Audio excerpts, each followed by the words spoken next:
किसके आगे बढ़ते हुए चरणों को, नयनों को विस्फार कर और दांतों तले उंगली दबाकर दुनिया देख रही है, वो हमारा भारतवर्ष है। हमको आनंद होता है ये सुनकर। दुनिया के वरिष्ठ G20 देशों की परिषद की अध्यक्षता भारत को मिली। हमको उसका गौरव हम अनुभव करते हैं। नए संसद भवन का उद्घाटन हो गया, उसमें और जिस प्रकार के चित्र वगैरह लगाए हुए दिखते हैं, वीडियो वायरल हो रहे हैं, तो हम देख रहे हैं कि हमारे देश को वास्तव में जिस जागृति की आवश्यकता थी, उस जागृति को लाने का प्रयास हो रहा है। तो जनसामान्य आनंदित होता है। स्वामी जी ने जैसे कहा, जिसको जो देखना है वो वही देखता है, लेकिन हमारा सामान्य जन क्या देखता है? वो देखता है कि भारत की कीर्ति हो रही, भारत आगे बढ़ रहा है, अंदर भी कई बातें ठीक हो रही, कई अभी नहीं हुई है, होगी। किसी को लगता है कि ऐसे ही होगी, किसी को लगता है नहीं दूसरा कुछ होना चाहिए, ये चलते रहता है। परंतु ऐसी जैसे गर्मी में वर्षा की बौछारें सुखद लगती है, वैसे स्वतंत्रता के 75 वर्ष के बाद इस प्रकार की और सुखद भावनाओं का अनुभव हम जैसा कर रहे हैं, वैसे चिंतित करने वाला दृश्य भी हमको परिस्थिति में मिल रहा है। इसी समय देश में कितने जगह कितने प्रकार के कलह मचे हैं। भाषा को लेकर विवाद, पंथ संप्रदायों को लेकर विवाद, मिलने वाली सहूलियतों के लिए विवाद, और विवाद नहीं केवल, तो इस हद तक उसका बढ़ना कि हम आपस में ही हिंसा करने लगे। अपने देश की सीमाओं पर हमारी स्वतंत्रता पर बुरी नजर रखने वाले शत्रु बैठे हैं, उनको हम हमारा बल नहीं दिखा रहे, हम आपस में ही लड़ रहे हैं। और हमें भूल रहे हैं कि हम एक देश है, हम एक जन है। यह भी दिखाई देता है। अच्छा, केवल यही होता तो जा जाके प्रबोधन करके इसको ठीक करते, लेकिन इसको हवा देने वाले भी लोग हैं। राजनीति चलती है, हमारा प्रजातंत्र है, अनेक दल अनेक विचार रहेंगे, सत्ता के लिए स्पर्धा रहेगी, रहती है, ये पद्धति है। परंतु उसकी भी एक मर्यादा होती है।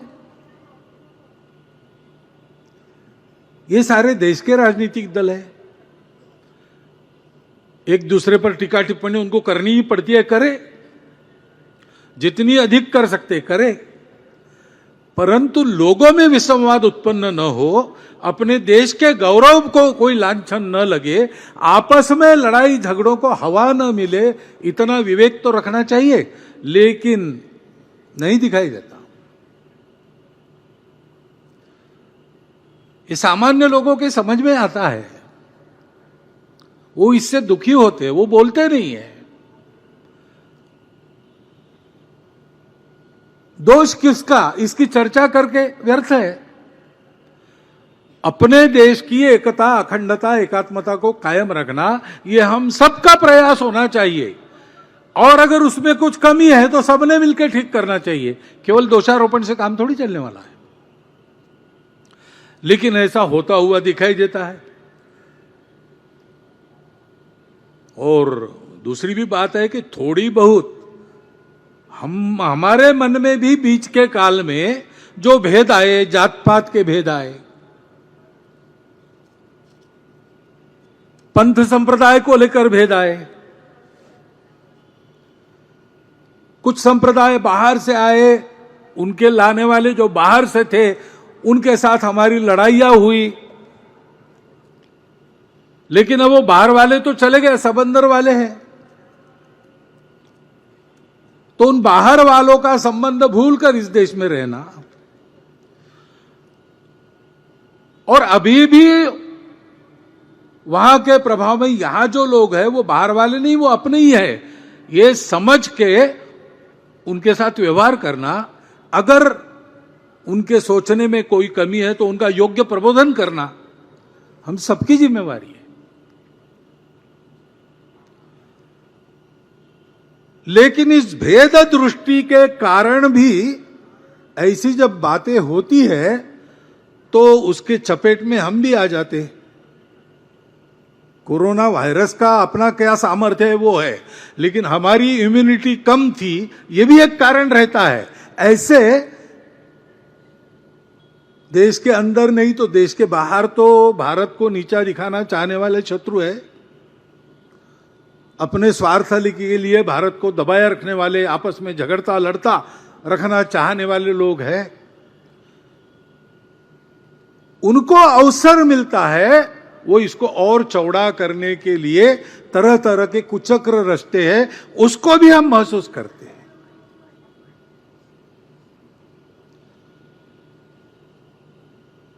सत्य स्थिति को पहचान कर भूतकाल का सत्य, वर्तमान का सत्य सभी का स्पष्ट स्वीकार करते हुए, और लजाने की कोई बात नहीं, गलती भी हुई तो हुई, सुधार लेंगे, इस प्रकार की वृत्ति रखने के साथ साथ और इन सबको ठीक करना और किसी को अवसर न मिले इस प्रकार अपने आप को रखना, अपने समाज को रखना, ये हम सबका काम है।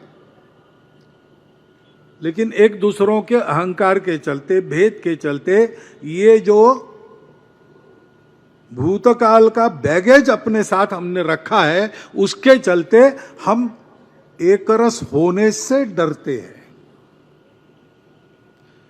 हमको लगता है कि पूरा भारत ये मेरी मातृभूमि है, उस मातृभूमि के भक्ति में हम समरस हो गए तो मेरी अलग पहचान चली जाएगी। किसको चाहिए अलग पहचान? है नहीं हमारी अलग पहचान।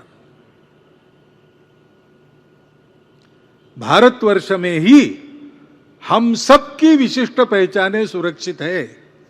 भारत के बाहर वहां की मूल पहचान से आप अगर अलग है तो आपका वहां सुख से रह पाना मुश्किल है। यह अनुभव है, वर्तमान भी है।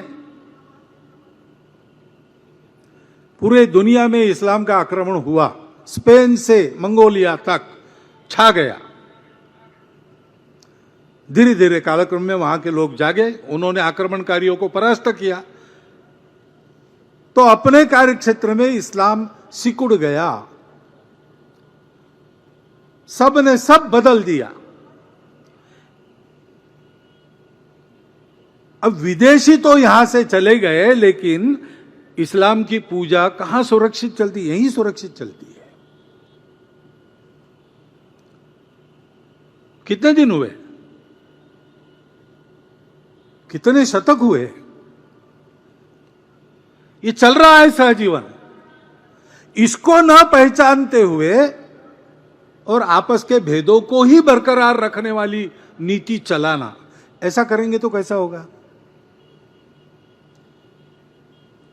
किसी ने इसको समझाना चाहिए ना।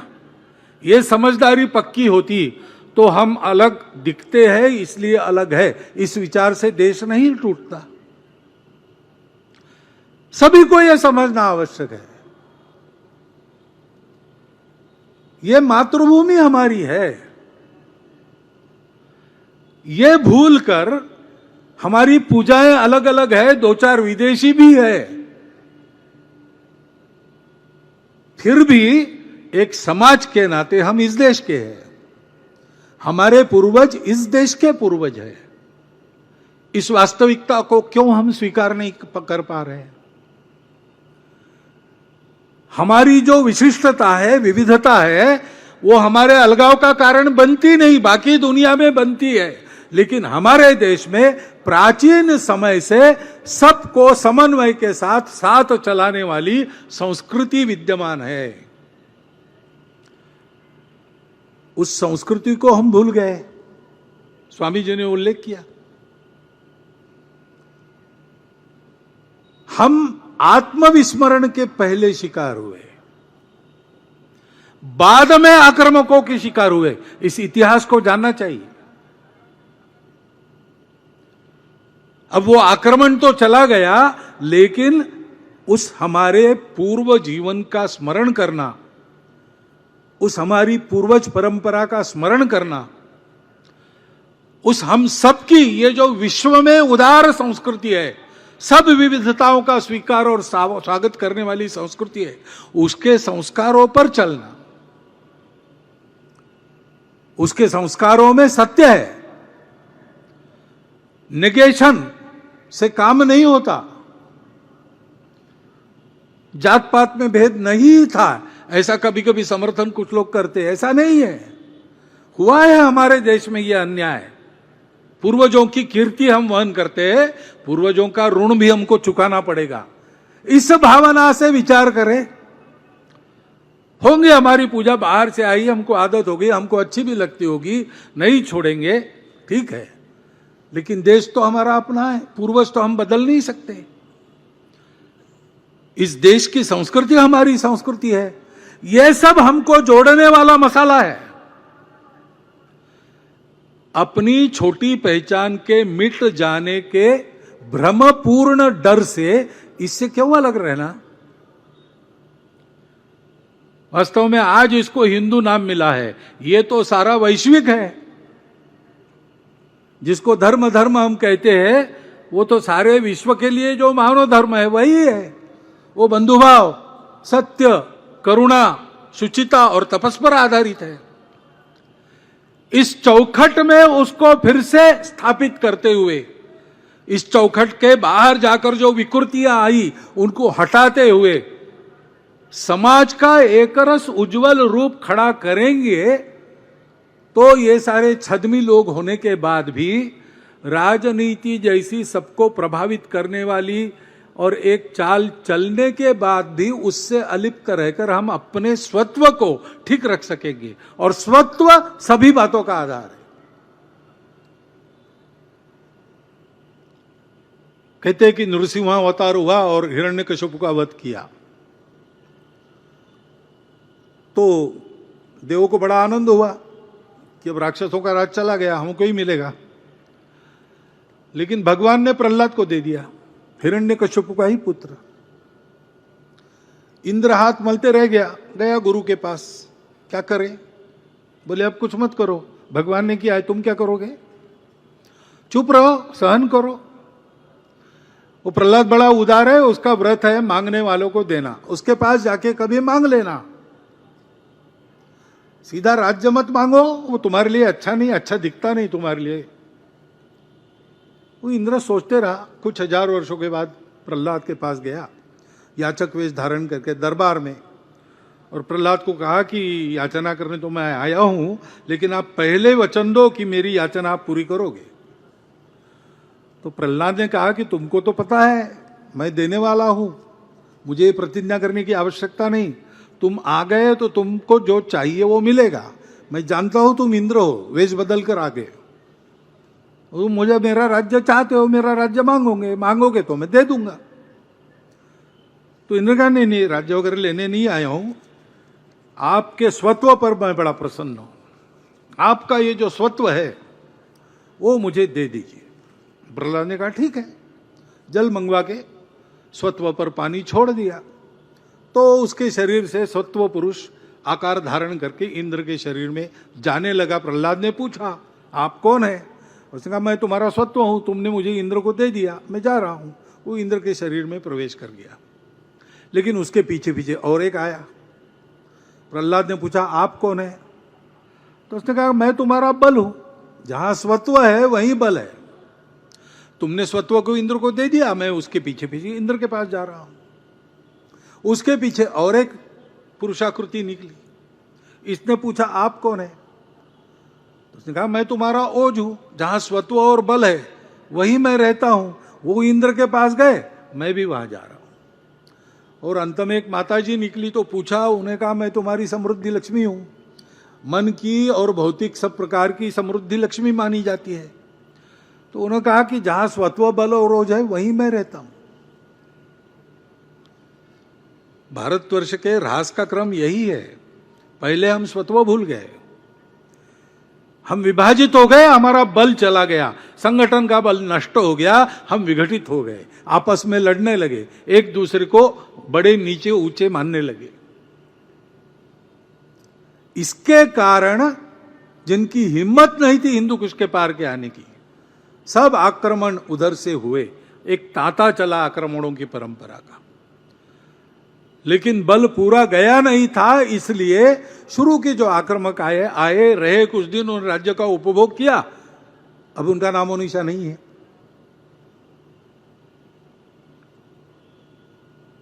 अब इसीलिए लोग डरते कि हम इनके साथ हो जाएंगे तो ये हमको खा जाएंगे। हम तो किसी को खाने वाले हैं नहीं, हम तो विविधताओं का उत्सव मनाने वाले हैं।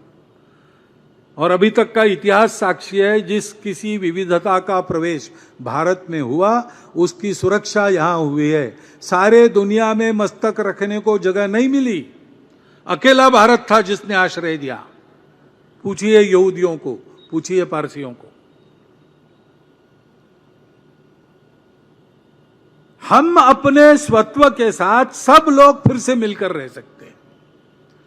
वो हमारा भारत का स्वत्व, हमारी संस्कृति, हमारी मातृभूमि भक्ति, हमारे पूर्वजों के जीवन के उच्चादर्श, ये हम सबके हैं जो भारत का अपने आप को मानते हैं। भारतवर्ष के साथ हमारा सौदा नहीं है। भारत में रहने से हमको ये मिलेगा वो मिलेगा इसलिए हम भारत में, ऐसा नहीं है। भारतवर्ष के साथ हमारा संबंध है।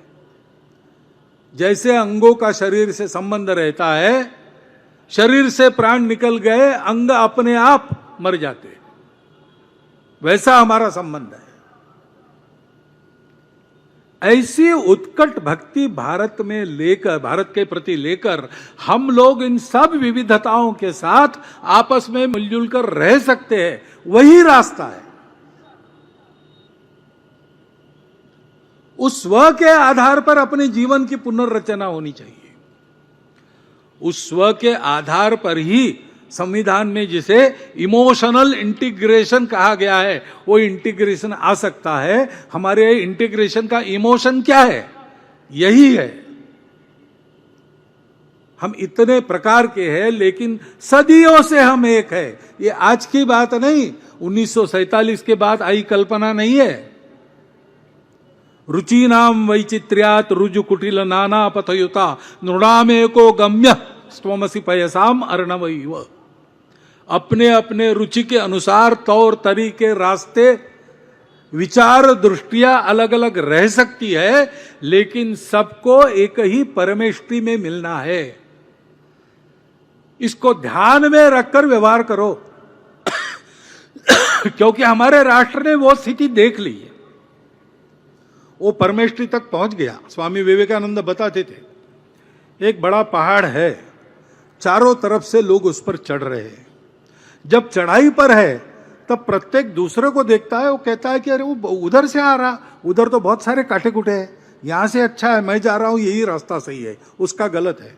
वो भी देखता है, वो कहता है कि वो रास्ता अच्छा है इसलिए वो जा रहा है, लेकिन आगे फिसलन है, वो गिर जाएगा। मुझे मालूम था वो गलत रास्ता है, मैं सही रास्ते पर काटे तो क्या हुआ, सही रास्ता है, इधर से ही जाऊंगा। ऐसा वो कर रहे थे। क्वचित एक दूसरे को अपने रास्ते पर लाने के लिए जाकर उसको खींचते थे, फिर मारपीट होती थी, सर फूटते थे, गिर पड़ते थे, ये चल रहा था। लेकिन एक व्यक्ति शिखर पर पहुंच गया और शिखर पर पहुंचने के बाद उसने देखा तो उसको पता चला कि रास्ते सबके अलग अलग है, लेकिन सब देर सबेर यहीं पर आने वाले हैं। और इसलिए वो वहां से कहने लगा, देखो भाई थोड़ी जल्दी करो, रास्ता जो तुमने चुना है उस पर ठीक से चलो, दूसरे भी चल रहे उनको वैसा चलने दो, उनको डिस्टर्ब मत करो, सब लोग यहीं आने वाले हैं। अपना हिंदुस्तान, अपना हिंदू राष्ट्र, अपना हिंदू समाज, हिंदू धर्म, हिंदू संस्कृति उस चोटी पर पहुंच गए। वहां पर से उन्होंने देखा तो उनको ये बात समझ में आ गई। ये समझदारी पूरी मानवता के लिए विहित है। इसको ग्रहण करने से ये हमारा स्वत्व है, इसको ग्रहण करने से ही मानव जाति को सुख मिलेगा। हमको वो करना चाहिए। ये जो परिस्थितियां दिखती है और उसमें छोटे छोटे कारणों में हम एक दूसरे के सर फोड़ते हैं, ये ठीक है क्या? हम भूल जाते हैं, हम एक देश के, हम भूल जाते हैं सबको रहना है, हम भूल जाते हैं सबको साथ रहना है। हम भूल जाते हैं सबको एक ही जगह पहुंचना है। ये बिना भूले करना, और ये अगर करना है तो संयम बरतना पड़ेगा। क्यों लगती है ड्रग्स की आदत? दुख भूलने के लिए जो उपाय है उसमें परिश्रम होता है। बिना परिश्रम के शॉर्टकट से हम दुख भूलना चाहते हैं, शराब पीते हैं।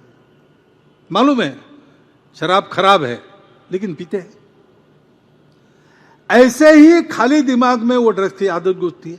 आलस्य की आदत लगती है, ड्रग्स के शिकार होते हैं। समय बिताने के लिए अच्छे काम, सेवा, मंगल भद्र काम, कुछ अध्ययन, इसकी आदत जब नहीं रही थी, भारत ज्ञान के प्रकाश में रत भारत की संतान जब ज्ञान को पाने के लिए परिश्रम करने का और उससे परहेज करती है, तो फिर ऐसे मार्ग पर भटकते। फिर से उस स्वत्व को याद करना। स्वामी जी ने बहुत थोड़े में ये पूरा विषय बता दिया है। और इसलिए राष्ट्रीय स्वयंसेवक संघ 1925 से ये करता है, क्योंकि राष्ट्र के लिए भी अभी जोशीमठ जैसी घटना हो रही, भूचाल आते, सारी दुनिया में हो रहा है। क्यों हो रहा है? अगर भारत में ही केवल गलती हुई तो भारत में होता, लेकिन सारी दुनिया में होता है। कारण क्या है? पर्यावरण के प्रति एक अधूरी दृष्टि लेकर विश्व आज तक चला। अब वो दृष्टि तो बदल रही है और ये ज्ञान तो प्राप्त हुआ है, हमारे पास पहले से था। स्वामी जी के आश्रम में जाइए, आप प्रयोग देख के आपको सब समझ में आएगा। प्रत्यक्ष आचरण में है, प्रत्यक्ष परिणाम दे रहे, हमारी दृष्टि पर आधारित। लेकिन दुनिया इतनी आगे चली गई और परकीयों के अंधानुकरण में हम भी इतने आगे चले गए कि अब तुरंत अर्धव्रत करना यह कठिन हो रहा है। और ये घटनाएं बताती है कि त्वरित आवश्यकता है। कुछ तो हमको ऐसा रास्ता खोजना पड़ेगा जिससे हम सही रास्ते पर वापस आए और गाड़ी भी न पलटे। देशवासियों के परिश्रम की बहुत आवश्यकता है, लेकिन उन परिश्रम तो कर रहे हैं। 75 वर्षों में ये स्वतंत्र देश, जिसके बारे में चर्चिल महाशय ने कहा था कि स्वतंत्र होने के बाद आपस में लड़के खत्म हो जाएंगे, शायद फिर से हमको न्योता देंगे, आओ और राज करो। उनकी भविष्यवाणी को हमने असत्य सिद्ध कर लिया। अभी तक चले। इतनी विविधता होने के बाद भी यहां प्रजातांत्रिक व्यवस्था सब चुनौतियों को पार करके चल रही है। इतना ही नहीं तो अब हम विश्व के सिरमौर देश में आने लगे हैं। और केवल सिरमौर है इतना नहीं तो विश्व हमसे नए रास्ते की अपेक्षा रखता है। यह सब हुआ है तो हमारे देशवासियों के परिश्रम के कारण ही हुआ है। वो क्षमता हम में है, लेकिन क्षमता को जो दिशा चाहिए उस दिशा को अभी भी हम पकड़ नहीं रहे। हमको मालूम है वो दिशा है, क्योंकि सारी दुनिया आप जान गई। उसके लिए दृष्टि जगानी पड़ेगी, उसके लिए परिश्रम करना पड़ेगा, संस्कार देने पड़ेंगे, परस्पर व्यवहार में संयम बरतना पड़ेगा, विवाद से नहीं संवाद से काम लेना पड़ेगा। इतनी सारी विविधता है, वो अपने वैशिष्ट्य है, वो अपने अलगाव नहीं है। हम सब ऊपर से विविध दिखते हैं, लेकिन अंदर से हम सब एक है, भारतवासी है, भारत माता के पुत्र है। भारतीय संस्कृति की, हिंदू संस्कृति की विरासत हमारी है और यह भारत जननी, यह हमारी मातृभूमि है।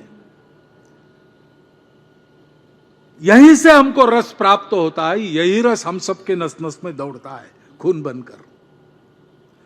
उसको ध्यान में रखना और संवेदना, सहयोग, परस्पर विश्वास और इन बातों पर श्रद्धा रख के चलना, यही एकमात्र रास्ता है। हम ये करेंगे तो आप क्या करेंगे, आप ये देंगे तो हम क्या देंगे, ऐसे सौदे से काम नहीं होगा। सबको कुछ ना कुछ छोड़ना पड़ेगा। एक तरफा छोड़ने की तैयारी से आत्मीयता नहीं बनती, दोस्ती नहीं बनती। और इसलिए सबको कुछ देना पड़ेगा, सबको कुछ छोड़ना पड़ेगा, देश के लिए त्याग करना पड़ेगा। उसके लिए आदत चाहिए। ये बोलना बहुत आसान होता है, लेकिन प्रसंग आने पर करने के लिए एक आदत करनी पड़ती है। उस आदतों की प्रक्रिया को ही संस्कार कहते हैं। ऐसा संस्कार देने का काम अपने राष्ट्र जीवन की जो नॉन निगोशिएबल बातें हैं उनको सबको समझाना, उस पर सबको लाना, उसमें किसी का नुकसान नहीं है। अपने क्षुद्र अहंकार, वासनाएं, स्वार्थ और भेद बुद्धि को छोड़ना, इतना ही करना पड़ता है। उस पर सबको लाकर इस राष्ट्र के लिए, जीने मरने के लिए आवश्यक आदतें लगाने का काम संघ का काम है, क्योंकि राष्ट्र के उत्थान का दूसरा उपाय नहीं होता। मैं केवल भारत की बात नहीं कर रहा हूं। पिछले 100 वर्षों में जिन राष्ट्रों का उत्थान हुआ और पतन भी हुआ, उनके उत्थान पतन के सत्यता को देखिए, उसका अध्ययन कीजिए, उपलब्ध है, ग्रंथ लिखे गए हैं। तो आपको ध्यान में आएगा कि उस देश की सामान्य जनता अपने राष्ट्र के लिए जीना मरना जब सीख गई, आपस के भेद और स्वार्थों को छोड़कर राष्ट्र हित में सब जग एक बने, तब उस राष्ट्र का उत्थान हुआ। और इसमें जब कमी आ गई तो उनका पतन होने में देरी नहीं लगी। यही है। कल छत्रपति शिवाजी महाराज के राज्याभिषेक था, 350वां वर्ष, 350वां दिवस है। शिवाजी महाराज ने क्या किया? यही किया। उन्होंने स्पष्ट रूप से इस राष्ट्र के स्वत्व की घोषणा की और कहा कि यहां हिंदवी स्वराज की स्थापना हम करेंगे, साथी जुटे करेंगे। उन्होंने क्या साथियों को बताया कुछ? आपको ये मिलेगा वो मिलेगा? कितने लोगों के बलिदान हुए। शिवाजी महाराज के बाद संभाजी महाराज ने स्वयं का बलिदान दिया। उसके बाद स्वराज्य लड़ता रहा। राजा दूसरी जगह दूर जाके रह रहा है, वहां से लड़ाई चल रहा है। राजमाता और राजपुत्र परकियों के कैद में बंद है। सेनापति नहीं है, सेना नहीं है, खजाना नहीं है, गढ़ किले सारे शत्रु ले रहा है। ऐसी अवस्था में 30 साल सामान्य लोगों ने स्वराज के लिए संघर्ष किया और उसको डुबाने के लिए जो आए थे उनकी कब्र महाराष्ट्र में बनी। ये इतिहास है। ये प्रेरणा शिवाजी महाराज ने जगाई। उन्होंने संस्कार दिया, उसके लिए अपने पुराने संस्कारों को जगाया, पुराने मूल्यों को जगाया, गोवध को रोका, मातृभाषा में राज्य व्यवहार शुरू किया। अपने देश की नेवी नहीं थी। आधुनिक काल में वो, यानी आधुनिक इतिहास में पहली बार शिवाजी महाराज के कारण भारत की नेवी बनी। कितने ऐसे काम किए, समय से बहुत आगे थे। मतांतरित व्यक्ति वापस आना चाहते थे, उनको वापस लिया और सबको जोड़ा। काशी का मंदिर टूटा, औरंगजेब ने तोड़ा, पत्र लिखा उन्होंने कहा कि देखो, हिंदू मुस्लिम दोनों को भगवान ने उत्पन्न किया है। जो राज्य करता है उसका एक कर्तव्य होता है दोनों को समान देखे और अन्याय न करे। तुम ऐसा करोगे तो मेरी तलवार लेके मुझे उत्तर में आना पड़ेगा।